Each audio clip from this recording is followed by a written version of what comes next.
আমরা মিজি বর্ষাকালে থাই ভিজি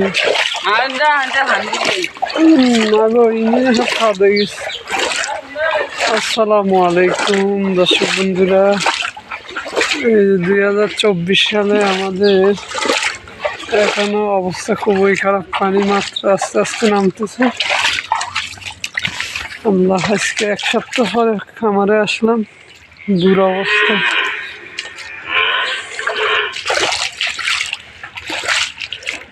আমাদের গাভীর বাচ্চা,